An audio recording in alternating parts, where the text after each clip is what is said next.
যদি তুমি নিট 2025 এর প্রিপারেশন নিয়ে থাকো এবং তোমার কোশ্চেন এটা হয় যে শর্ট নোটস কী করে বানাতে হয় এবং শর্ট নোট কখন বানাতে হয়, কোন কোন সাবজেক্টের বানাতে হয়, কিভাবে বানাতে হয়, সেই শর্ট নোট থেকে কিভাবে রিভিশন করতে হয়, তাহলে আজকে আমি তোমাদের সাথে শেয়ার করব যে শর্ট নোট কী করে বানাতে হয় এবং সেটাকে কী করে ইউজ করতে হয়।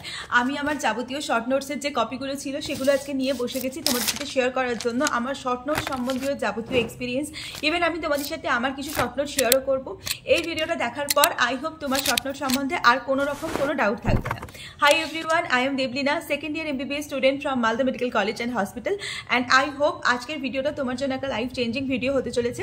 প্রথমে আমরা এটা নিয়ে ডিসকাস করি, চলো যে শর্ট নোটস আমরা কোন কোন সাবজেক্টে বানাতে পারি। আমি বায়োলজির ক্ষেত্রেও কিছু কিছু শর্ট নোট বানিয়েছিলাম, কিছু নাকি সব, কিন্তু বায়োলজির ক্ষেত্রে শর্ট নোট বানানোর দরকার হয় না। ইনঅর্গানিক কেমিস্ট্রির ক্ষেত্রেও খুব একটা বেশি শর্ট নোট বানানোর দরকার হয় না। মেনলি শর্ট নোটের দরকার হয় হচ্ছে ফিজিক্স, ফিজিক্যাল কেমিস্ট্রি, আর তুমি কেমিস্ট্রি অর্গানিকের ক্ষেত্রে অনেক সময় শর্ট নোট বানানোর দরকার হয়। তো আজকে আমি তোমাদের সাথে 2-3টে স্যাম্পল ইউজ করবো যে আমি কিভাবে শর্ট নোট ইউজ করতাম বা আমি কিভাবে শর্ট নোট বানাতাম। সো প্রথমে আমি তোমাদের যেটা বলবো সেটা হচ্ছে শর্ট নোট তোমার কখন বানানো উচিত। প্রথম কোশ্চেন এটা, according to me short note কখনোই তোমার প্রথম যেটা তুমি পড়ছো তখন বানানো উচিত নয়, কারণ তখন তুমি আধা জিনিস সম্বন্ধে তোমার আইডিয়াই থাকে না। তখন তুমি পুরো লং নোটসকেই শর্ট নোটসে চেপে দিতে পারো, তো তাই জন্য তখন বানাবে না। শর্ট নোট বানানোর আইডিয়াল টাইম হচ্ছে প্রথমে তুমি একবার পড়লে, তারপরে একবার রিভিশন দিলে, সেই চ্যাপ্টারটাকে একবার টেস্ট দিলে, সেই একটা টেস্টের পর আমার মনে হয় শর্ট নোট বানানো উচিত। এটাকে আমি আরও তোমাদের সাথে ডিটেল ইলাবোরেট করবো, কারণ আমার মনে হয় যে এইটুকু বললেই তোমরা বুঝতে পারবে না। তো প্রথমে যখন তুমি চ্যাপ্টারটা পড়ছো তখন সেই চ্যাপ্টারটা সম্বন্ধে তোমার একটা বেসিক আইডিয়া তৈরি হয়। তারপরে সেটা তুমি যখন রিভিশন দিচ্ছ অ্যাডভান্স আইডিয়া, এবং যখন সেটাতে এক্সাম দিচ্ছ তখন সেটা সম্বন্ধে ফুলফিল আইডিয়া তৈরি হয়। তো আমার মনে হয় তারপরেই তোমাদের মেনলি শর্ট নোটটা বানানো উচিত। সো ভিডিওটা ফার্দার এগোনোর আগে আমি তোমাদের সাথে একটা বুক শেয়ার করে নিতে চাই। So without any further delay চলো আজকে সেটা দেখে নিই, তারপর কিন্তু তোমাদের সাথে পুরো ভিডিওটা কন্টিনিউ করছি।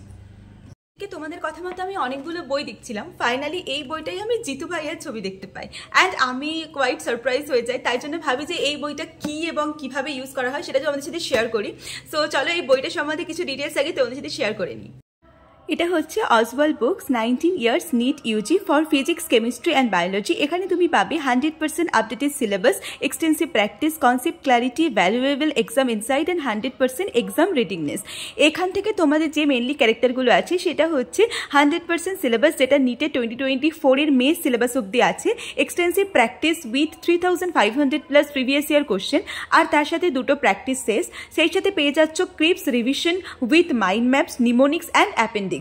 এখানে যে এক্সাম ইনসাইট সেটা খুবই ভ্যালুয়েবল ওয়েতে দেওয়া, এবং ফার্স্ট অ্যাটেম্পটে এক্সাম ক্র্যাক করবার জন্য তারও অনেক টিপস দেওয়া।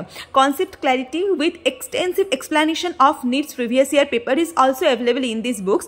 আমার পার্সোনালি এই বইটা অনেকটা ভালো লেগেছে, কারণ এখানে 100% exam readiness with chapter wise নিটেড ট্রেন্ড, মানে 2014 থেকে 2024 অব্দি অ্যানালিসিস করা আছে। সো নো ডাউট এই বইটা তোমরা চেক আউট করতে পারো। All the links are given in description box below. তোমরা যদি সেই লিঙ্কের মাধ্যমে বুকটা পারচেস করো, you will get 40% off, so go and check it out in the description box below. Okay, next যে কোশ্চেনটা আমাদের সবার মাথায় আসছে সেটা হচ্ছে শর্ট নোটস যেটা হবে সেটা কোন প্যাটার্নে হবে। দেখো এখানে একটা 3 কলাম প্যাটার্ন তোমাদের আমি ছবি দিয়ে দেখিয়ে দিচ্ছি। তোমরা এই প্যাটার্নেও শর্ট নোট বানাতে পারো, অথবা তোমরা রেগুলার যে নোটসের মতো সেই প্যাটার্নেও শর্ট নোট বানাতে পারো। আমি মেনলি দুটো প্যাটার্নই ইউজ করেছিলাম কোনো চ্যাপ্টারের ক্ষেত্রে।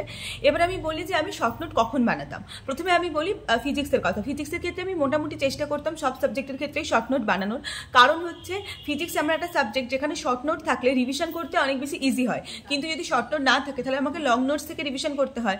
All time long notes revision করা পসিবল হয় না। তখন কি হয়, একটা চ্যাপ্টার ধরো আমাকে জলদি রিভিশন করতে হবে, তখন আমি কি করলাম, ওই চ্যাপ্টারটা রিভিশন না করেই এক্সাম দিতে চলে গেলাম, যেটা হচ্ছে শর্ট নোটসের মেন ইম্পর্টেন্ট থিং। আর হচ্ছে বায়োলজির ক্ষেত্রে আমার যে চ্যাপ্টারগুলোতে ধরো অনেক এক্সাম্পল থাকতো, যে চ্যাপ্টারগুলো মনে রাখতে অসুবিধা হতো, সেই চ্যাপ্টারগুলোতে আমি কিছু টিপস অ্যান্ড ট্রিক্সের মাধ্যমে শর্ট নোট বানিয়ে সেগুলোকে ইউজ করতাম, যার প্রত্যেকটা স্যাম্পল আমি তোমাদের সাথে শেয়ার করবো। আর কেমিস্ট্রির ক্ষেত্রে তোমরা চাইলে শর্ট নোট বানাতে পারো। আমার কেমিস্ট্রি একটু উইক লাগতো, আমি কিছু চ্যাপ্টারের ক্ষেত্রে শর্ট নোট বানিয়েছিলাম। চ্যাপ্টার বলবো না, মানে জাস্ট ফর্মুলা লিস্টিং এর মতো বানিয়েছিলাম, যাতে সমস্ত ফর্মুলাগুলো এক জায়গায় থাকে। তারপরে অর্গানিক কেমিস্ট্রির জন্য তোমার তো যে নেম রিয়াকশনগুলো থাকে সেগুলোর একটা লিস্ট বানিয়েছিলাম। তো এইভাবেই মেনলি। তো চলো এবার তোমাদের সাথে বায়োলজির কিছু আগে, না বায়োলজিটা একদম লাস্টে শেয়ার করবো। আগে ফিজিক্সের একটা চ্যাপ্টারের শর্ট নোট আমি কিভাবে বানিয়েছিলাম সেটা তোমাদের সাথে শেয়ার করি। প্রথমে তোমাদের সাথে শেয়ার করবো যে ইউনিটস অ্যান্ড ডাইমেনশন এই চ্যাপ্টারটার আমি কি করে শর্ট নোট বানিয়েছিলাম।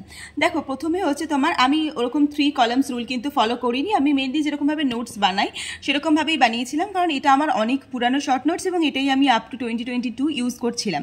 তো প্রথমে দেখো N1 U1 N2 U2 একটা ফর্মুলা, ঠিক আছে। এবং তুমি আমাকে এটা বলতে পারো যে আমরা কি এটা মানে আমি কি তো ভুলে যেতাম না, আমি ভুলে যেতাম না, আমি একদম প্রথম দিকে এভাবেই শর্ট নোট বানাতাম যেগুলো আমি ভুলে যেতাম। যেমন হচ্ছে ধরো তোমার ইম্পালসের যে ফর্মুলা ফোর্স ইন্টু টাইম, এগুলো আমি ভুলে যেতাম। ভিসকোসিটির তো আমি কোনোদিনও আর কি মানে ওই যে ইউনিট অ্যান্ড মেজারমেন্ট মেথডের মাধ্যমে বের করতে পারতাম না, সেই জন্য এটা আমি মুখস্থ করে নিয়েছিলাম। ইভেন তোমরা দেখতেও পাবে আমি এখানে লিখে নিয়েছি যে মনে রাখো ML⁻⁻1 T⁻⁻1। বিশ্বাস করো নিট এমন একটা এক্সাম যেখানে কিন্তু তোমাদের অনেক কিছু মাথায় রাখতে হয়, মনে রাখতে হয়। সবসময় কিন্তু তুমি কনসেপ্ট লাগাতে গেলে অনেক লেট হয়ে যায়। অনেক ফর্মুলা, যেমন ধরো টাইমের ফর্মুলা আমরা অনেকভাবে বার করতে পারি, কিন্তু আমার মনে হয়েছিল RC বা L/R এই ফর্মুলাটার মাধ্যমে যদি আমরা টাইমের ফর্মুলাটা বের করার চেষ্টা করি তাহলে আমরা সেটা কিন্তু অনেক ইজি হয়, ঠিক আছে। আর একটা জিনিস যেটা আমি বারবার করে ভুলে যেতাম যে পার্সেন্টেজ এররের কি ফর্মুলা বা তোমার আরও যে সমস্ত এররগুলো ছিল, তো পার্সেন্টেজ এরর মানে ডেল্টা A/A ইন্টু 100%। এগুলো আমার প্রবলেম হতো তাই আমি লিখেছি। তোমাদের যদি এটা ছাড়াও কোনো প্রবলেম থাকে তোমরা কিন্তু লিখতে পারো। আরেকটা যেটা মেন জিনিস আমার অসুবিধা হতো সেটা হচ্ছে ভার্নিয়ার ক্যালিপার্স, তারপরে স্ক্রু গেজের যে ফর্মুলাগুলো, তো সেই ফর্মুলাগুলো আমি এভাবে কিন্তু লিখে নিয়েছিলাম যাতে আমার সুবিধা হতো, ঠিক আছে। এখানে দেখো লিস্ট কাউন্টের ফর্মুলা, আর যেটা তোমার আরেকটা বোধহয় আছে সেটা হচ্ছে তোমার লিস্ট কাউন্টের ফর্মুলাটা আমি বারবার ভুলে যেতাম। তো সেই জন্য NVST = N-1 MST, এখানে কোনটা N আসতো কোনটা M আসতো সেটা কিন্তু আমি বারবার করে ভুলে যেতাম। সেই জন্য আমি এখানে একটা ট্রিক্স লিখে নিয়েছিলাম যে প্রথমে L আসবে তারপরে M আসবে। তো এটা মোটামুটি তুমি হয়তো বুঝতে পারছো না, এটা অ্যাকচুয়ালি আমার নিজের সুবিধার জন্য একটা লিখে রাখা। তো এইভাবে কিন্তু শর্ট নোটস মেনলি বানাতে হয়। আমি এই চ্যাপ্টারটা আরো দেখাতে চাই তোমাদের সাথে, দাঁড়াও। তো এখানে দেখো স্ক্রু গেজের যে লিস্ট কাউন্টের ফর্মুলা সেটাও কিন্তু আমি লিখে নিয়েছি, কারণ এগুলো খুব কোশ্চেন আসতো এবং আমি বারবার করে ভুল করতাম, সেই জন্যই কিন্তু এগুলোকে লেখা। তবে একটা কথা মাথায় রেখো, যদি তোমাদের এরকম কোনো চ্যাপ্টার হয় যে চ্যাপ্টারটা তুমি ভুলে গেছো বা ভুল করছো বা মনে পড়ছে না, তাহলে সেটা কিন্তু অবশ্যই লং ভিডিও দেখবে, তারপরেই কিন্তু শর্ট ভিডিওতে এরকম লিখবে। এগুলো কিন্তু আমি এরকম না যে প্রথম দিন থেকে শর্ট ভিডিওতে লিখে নিয়েছি, না এরকম না, আগে লং ভিডিওতে দেখেছি তারপরে শর্ট ভিডিওতে লিখেছি। তো শর্ট আর কি মানে শর্ট এতে লিখেছি। এবার দেখো এইগুলো না বারবার PYQ ছিল, যে জন্য তোমাদের বললাম আমি যে একটা চ্যাপ্টারে শর্ট নোট বানাতে গেলে কিন্তু PYQs মানে তার রিড করা খুব দরকার। তো PYQতে দেখেছিলাম এই যে কয়েকটা আছে এই কটার কিন্তু সব সময় সেম কোশ্চেন আসতো, সব সময় এই কটার কিন্তু সেম ডাইমেনশন থাকতো। তো আমি কি করেছিলাম, এগুলো মুখস্থ করে নিয়েছিলাম। শর্ট নোট এই কারণেই করা যাতে তোমার কিন্তু নিট ক্র্যাক করতে ইজি হয়, ঠিক আছে, নাকি তুমি আরো বেশি বার্ডেন নিজের মধ্যে ফিল করো। এবার দেখো এটাও কিন্তু অনেকবার PYQতে এসেছিল যে লাইট ইয়ার অ্যান্ড হচ্ছে পারসেকের ডাইমেনশন অফ ডিস্টেন্স, এটা কিন্তু বারবার জিজ্ঞেস করা হতো যে লাইট ইয়ার কিসের ডিস্টেন্স, পারসেক কিসের ডাইমেনশন। তো আমি ভুলে যেতাম, তাই জন্য আমি ডিস্টেন্স বলে লিখে রেখেছি। এবার একটা এই প্রবলেমটা ছিল, এই প্রবলেমটা কিন্তু আমি এমনি এখানে লিখিনি, আমি অনেকগুলো মক টেস্ট দিয়েছিলাম, প্রত্যেকটা মক টেস্টে আমি দেখেছিলাম এই কোশ্চেনটা এসছে। তো সেই জন্য এই এক্সট্রা কোশ্চেনটা এগুলো কিন্তু আলাদা করে লেখা, মানে আমার শর্ট নোট কিন্তু অ্যাকচুয়ালি আমি বানিয়েছিলাম এই অবধি, তারপরে কিন্তু এইগুলো আমার আলাদা করে অ্যাড করা। সেই জন্য সবসময় চেষ্টা করবে শর্ট নোট বানানোর পর অনেকটা জায়গা নিজে ফাঁকা রাখতে, যাতে তুমি এক্সট্রা কোনো পয়েন্ট বা এক্সট্রা কিছু সেখানে অ্যাড করতে পারো। এই কোশ্চেনটা কিন্তু আমি অনেকবার দেখেছিলাম, তাই আমি এখানে অ্যাড করে রেখেছি। সো ফিজিক্সের একটা চ্যাপ্টারের শর্ট নোট আমি তোমাদের সাথে শেয়ার করলাম, তোমাদের কেমন লাগলো সেটা তোমরা অবশ্যই জানাও। এবং তোমরা যদি আমাকে বলো তাহলে আমি আরও অনেক চ্যাপ্টারের শর্ট নোট ছোটো ছোটো ভিডিওর মাধ্যমে তোমাদের সাথে শেয়ার করবো। আই হোপ তোমরা বুঝতে পেরেছো যে শর্ট নোটে কী অ্যাড করতে হয় এবং কীরকম অ্যাড করতে হয়। এবার চলো বায়োলজির একটা চ্যাপ্টার যেটা সবচেয়ে মানে ইম্পর্টেন্ট, সবচেয়ে ভাস্ট, অ্যানিমেল কিংডম, সেই চ্যাপ্টারের শর্ট নোটটা তোমাদের সাথে শেয়ার করি। ওকে, অ্যানিমেল কিংডম হচ্ছে এমন একটা চ্যাপ্টার যেটা হচ্ছে একটা মানে এক্সাম্পলে ভর্তি। তো আমি সেই চ্যাপ্টারের এক্সাম্পলের জন্য একদম প্রথমেই পরিফেরার এক্সাম্পল থেকে শুরু করেছিলাম, ঠিক আছে। এখানে অনেকগুলো ট্রিক্স দেখতে পাবে লেখা আছে, সেটা হিন্দি হোক ইংলিশ হোক বাংলা হোক, তোমরা একটু পড়ে নিও। তো এরকম ট্রিক্সের মাধ্যমে কিন্তু আমি একটা, এটা শর্ট নোট আমি বলবো না, এটা মেনলি ট্রিক্স কপিই বলবো, বাট এটাও আমার মনে হয় শর্ট নোটের মধ্যেই ইনক্লুড করা উচিত। সেই জন্য কিন্তু আমি এভাবে করে নিয়েছিলাম, যেমন example of Porifera, example of Cnidaria, এরকম সেম তুমি দেখতে পাবে example of Platyhelminthes, example of অ্যাসহেলমিনথিস, ঠিক আছে। এক্সাম্পল অফ অ্যানিলিডা, দেখো অ্যানিলিডার ক্ষেত্রে আমি না অনেক কিছু ট্রিক্স দেখেছিলাম, তারপরে আমার মনে হলো যে এই ট্রিক্সটা খুব ভালো, নীল পেন হারিয়ে গেছে, তো নেরিস ফেরাটিমা আর হচ্ছে হিরোটিনিরিয়া। তো আমার মনে হয় যে এটা অনেক ইজি এক্সাম্পল। তো আমি এরকমভাবে অনেক এক্সাম্পল লিখেছিলাম, তোমাদের সাথে শেয়ার করি সবটাই। দেখো এখানে হচ্ছে তোমার example of Arthropoda, example of mollusc, ঠিক আছে, এক্সাম্পল অফ ইকাইনোডার্মাটা, এক্সাম্পল অফ হেমোকর্ডেটা। তো এগুলো কিন্তু দেখো সঙ্গীত বাংলা, এগুলো একদমই আমার নিজের বানানো ট্রিক্স, আমি কিন্তু ভুলে যেতাম, ঠিক আছে। এবার দেখো এখানে আমি এটাও লিখে রেখেছি, বইয়ের পিকচার নাম্বার 4.2 অ্যান্ড 4.3 ভালো করে দেখো, তোমরা বই খুলে দেখতে পারো যে পিকচার নাম্বারে কোনটা আছে, সেটা তোমরা অবশ্যই কিন্তু মাথায় রেখো। এইভাবেই কিন্তু আমি মেনলি বানাতাম। এছাড়া তোমাদের একটা লিস্ট শেয়ার করি, যদিও এই লিস্টটা আমি কতটা ইউজ করেছি আমার এক্স্যাক্টলি মনে পড়ছে না। এটা হচ্ছে একটা লিস্ট, এই লিস্টটা আমি নিজে পার্সোনালি বানিয়েছিলাম একদম প্রথম দিকে আমার প্রিপারেশনে। তবে এই লিস্টটা আমার খুব একটা বেশি হেল্প করেনি, তাও তোমাদের যদি আমার যেহেতু শর্ট নোটসের কপিতে আছে সেজন্য আমি শেয়ার করে দিলাম, কারণ এটা অতটা কাজে লাগেনি, আমি মেনলি এনসিইআরটি পড়তাম। এছাড়া তোমাদের সাথে আরও কিছু জিনিস শেয়ার করতে চাই, এগুলো আমি এমনিই বানিয়েছিলাম, এগুলো মানে একদম প্রথম দিকে বানিয়েছিলাম, এগুলো আমার অতটা হেল্প হয়নি। বাট যেটা আমার হেল্প হয়েছিল সেটা তোমাদের সাথে আমি শেয়ার করতে চাই, সেটা হচ্ছে এইখানে এই যে ফার্লাম কর্ডেটার্স, এই যে কটা মানে পয়েন্ট আছে সে কটা আমি এমনি লিখে রাখিনি, কারণ এগুলো প্রত্যেকটা এক্সামে বহুবার এসছে। প্রত্যেকটা এক্সামে তোমার কর্ডেটার যে ক্যারেক্টারিস্টিক সেটা জিজ্ঞেস করতে, ইভেন আমার বোধহয় 2022 এর ফাইনালেও একটা কোশ্চেন এসেছিল এই ক্যারেক্টারের উপর। তো এই জিনিসগুলো এটা কিন্তু খুব ইম্পর্টেন্ট, তো এটা কিন্তু শর্ট নোটের কপিতে অবশ্যই তোমার থাকা উচিত, ঠিক আছে।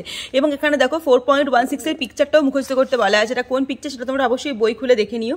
আর তোমার যত না কর্ডেটার যে সমস্তগুলো আছে সেগুলোকে যদি তোমরা এইভাবে একটা লিস্ট বানিয়ে নাও, আমার মনে হয় সেটা অনেক বেটার হয়, কারণ এরকম লিস্ট করলে না পড়তেও সুবিধা হয় এবং বুঝতেও সুবিধা হয়। আমি তো প্রথমে ক্লাসিফিকেশন কিছুই বুঝতে পারতাম না, তারপরে যখন থেকে এই লিস্ট বানিয়ে পড়তে শুরু করছি তখন থেকে দেখেছি পুরোপুরি বুঝতে পারি।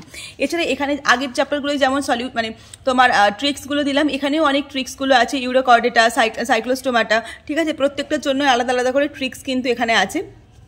এছাড়া তোমার এই ডিফারেন্সটা তোমার কনভেক্টিস আর অস্ট্রিকটিস, এই যে ডিফারেন্সটা আছে এটা দিয়েও প্রচুর কোশ্চেন আসতো এবং আমি প্রচুরবার ভুল করেছি, সেই জন্য এইগুলোকে আমি আলাদা করে এখানে লিখে রেখেছি এবং ডিফারেন্সের মতোভাবে লিখে রেখেছি, এটা আমার মনে রাখতে সুবিধা হয়, ঠিক আছে। এছাড়াও তোমরা দেখতে পারো এখানে প্রত্যেকটা চ্যাপ্টারেরই কিন্তু এক্সাম্পল দেওয়া আছে, প্রত্যেকটা ফাইলামের কিন্তু এক্সাম্পল এখানে দেওয়া আছে, ঠিক আছে। এবং যেটা আমি যতটা পারতাম মুখস্থ করার চেষ্টা করতাম, কারণ এগুলো মুখস্থ না করলে খুব মুশকিল, কারণ এগুলো থেকে মেনলি কিন্তু এক্সাম্পল আসে, কিন্তু পরীক্ষায় কিন্তু কোশ্চেন আসে, ঠিক আছে। তো এইগুলোই মেন ম্যামিলিয়ার জন্য আমি আলাদা করে কিছু মুখস্থ করিনি, ব্যাস এখানে এইটুকুই ছিল। আর এখানে আমি জায়গা রেখে দিয়েছিলাম আমরা আলাদা করে, আর যদি কোনো মানে কিছু অ্যাড করার দরকার হয়, যেটা আমি তোমাদের সবসময় বলি যে অ্যাড করার জন্য অবশ্যই তোমরা জায়গা রেখে দিও।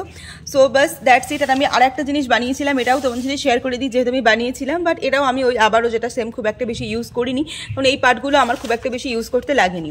সো ব্যাস এটাই আমার মেনলি তোমার অ্যানিমেল কিংডমে তোমাদের সাথে যেটা শেয়ার করার ছিল সেটা শেয়ার করলাম। সো একটা জুওলজি চ্যাপ্টার এবং একটা ফিজিক্স চ্যাপ্টারের শর্ট নোট আজকে তোমাদের সাথে শেয়ার করলাম। এবং তোমাদের যদি একটু হলেও হেল্প হয় তাহলে তোমরা আমাকে অবশ্যই কমেন্ট সেকশনে জানাও, এবং তোমরা আমাকে এটাও জানাও যে আমি আরও কোনো চ্যাপ্টার তোমাদের সাথে শেয়ার করতে পারি কিনা, বা আরও কোনো চ্যাপ্টারের ভিডিও তোমাদের সাথে শেয়ার করতে পারি কিনা। তো যদি আমার কাছে থাকে আমি অবশ্যই শেয়ার করার চেষ্টা করবো, যদি না থাকে আমি কোনোভাবে কালেক্ট করে তোমাদের সাথে শেয়ার করার চেষ্টা করবো। সো তোমাদের যদি লাগে তোমরা অবশ্যই কমেন্ট করো এবং আমাকে জানাও যে তোমাদের এগুলো লাগবে বা তোমরা এগুলো থেকে কিছু হলেও হেল্প পেয়েছো। So that's it for today's video. আজকের ভিডিওটা আর বাড়াবো না। আর একটা জিনিস লাস্ট একটা পয়েন্ট আমি ভুলে যাচ্ছি, সেটা হচ্ছে শর্ট নোট থেকে রিভিশন কি করে করবে। দেখো কোনোদিনও যখন আমাদের কাছে শর্ট নোট হয়ে যায় না, তখন কিন্তু আমাদের লং নোটসগুলো নেগলেক্ট হতে শুরু করে। সেটা তোমরা সবসময় মাথায় রেখো যে লং নোটস কোনোভাবে যেন নেগলেক্টেড না হয়, কারণ লং নোটস এমন একটা জিনিস যেটা তোমার সারা জীবনের সম্পদ বলতে পারো, যতদিন তুমি নিড পাচ্ছ। শর্ট নোটস একটা অল্টারনেটিভ ওয়ে কখনো ওয়ান অ্যান্ড অনলি পাথওয়ে হতে পারে না। এটা জাস্ট ফর মানে তাড়াতাড়ি রিভিশন করার জন্য। লং নোটস আর আমরা যখন কি করি বলো তো, বারবার শর্ট নোট রিভিশন করতে করতে না লং নোটস রিভিশন করা ভুলে যায়। মানে এই যে বইতে বা এই যে খাতায় যেগুলো লেখা আছে এটা করতে করতে আমরা এনসিইআরটি পড়া ছেড়ে দেবো, এটা করতে করতে ফিজিক্সে আমরা লং নোটস পড়া ছেড়ে দেবো না, সেটা করলে হবে না। সপ্তাহে যদি 3 বার শর্ট নোট রিভিশন করো তাহলে একবার যেন অন্তত লং নোটস রিভিশন করা হয়, একবার যেন অন্তত বই পড়া হয়। আমি কি করতাম বায়োলজির ক্ষেত্রে, আগে বই পড়তাম তারপরে আমি এটা রিভিশন করতাম, বা যদি কখনো খুব তাড়া থাকতো এটা রিভিশন করে চলে যেতাম, কিন্তু তারপরে অবশ্যই আমি চ্যাপ্টারটা কিন্তু বই থেকে পড়তাম, কারণ আলটিমেটলি তোমাকে বইয়ের লাইন থেকে কোশ্চেন জিজ্ঞেস করা হবে। ফিজিক্সের ক্ষেত্রেও তাই, শর্ট নোটসের জন্য যেন লং নোটস কোনোভাবেই নেগলেক্টেড না হয়, সেটা অবশ্যই মাথায় রেখো। তোমরা শর্ট নোটসের ভিডিও সবাই এত চেয়েছিলে, তো আমি ভিডিও শেয়ার করে দিলাম। আই হোপ তোমাদের আজকের ভিডিওটা দেখতে ভালো লেগেছে। আর তোমাদের যদি আরও কোনো ভিডিও রিকোয়েস্ট থাকে তো অবশ্যই আমাকে কমেন্ট করে জানাও। সো আমি চেষ্টা করবো তোমাদের সাথে সব কিছু শেয়ার করার। So that's it for today's video. So দেখা হচ্ছে পরের ভিডিওতে খুব তাড়াতাড়ি নতুন একটা টপিক নিয়ে, যে টপিকটা অবশ্যই তোমরা সাজেস্ট করবে। বাই।